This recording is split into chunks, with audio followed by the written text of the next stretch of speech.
غلام باندی سے حرمت نکاح کی علت کیا بیان کی گئی ہے؟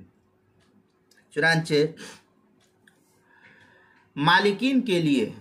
غلام باندی سے نکاح ممنوع ہونے کی وجہ فقہا یہ لکھتے ہیں کہ نکاح سے بہت سے حقوق متعلق ہوتے ہیں، مثلا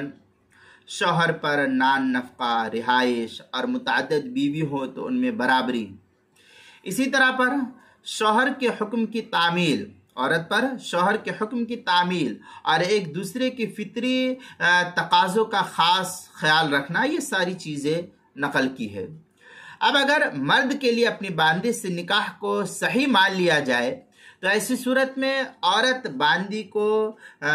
مہر اور نان نفقے کے مطالبے کا حق حاصل ہو جائے گا، حالانکہ وہ خود مملوک ہے، اور مملوک کو مالک پر اس طرح کا کوئی حق حاصل نہیں ہوتا ہے۔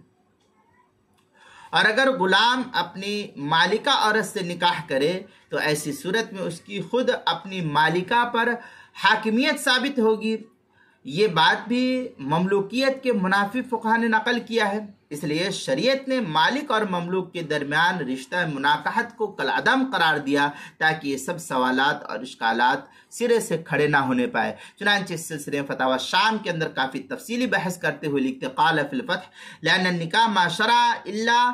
ممثرا ثمرات مشترکۃ فی الملک بین المتناکحین۔ اس طریقے کی عبارت جو ہے فتاوی شامی جو زکریا بک ڈپو دیوبند کا ہندی نسخہ ہے اس کی چوتھی جلد صفحہ 124، اور فتاوی شامی جو بیروت کا چھپا ہوا نسخہ اس کی چوتھی جلد صفحہ 100، تبیین الحقائق دوسری جلد صفحہ 475، فتح القدیر تیسری جلد صفحہ 218 پر اس کو نقل کیا ہے۔ موسوعۃ الفقہیہ کے اندر ہے لأن احکام النکاح تنافی مع احکام الملک فإن كل واحد منهما يقتضي ان يكون الطرف۔ اس طریقے کی عبارت جو الموسوعۃ الفقہیہ کی 23ویں جلد صفحہ 57 جو کویت کا چھپا ہوا نسخہ ہے، کتاب المسائل اس کی چوتھی جلد صفحہ 237 پر اس کو نقل کیا گیا ہے، وہاں دیکھ سکتے ہیں۔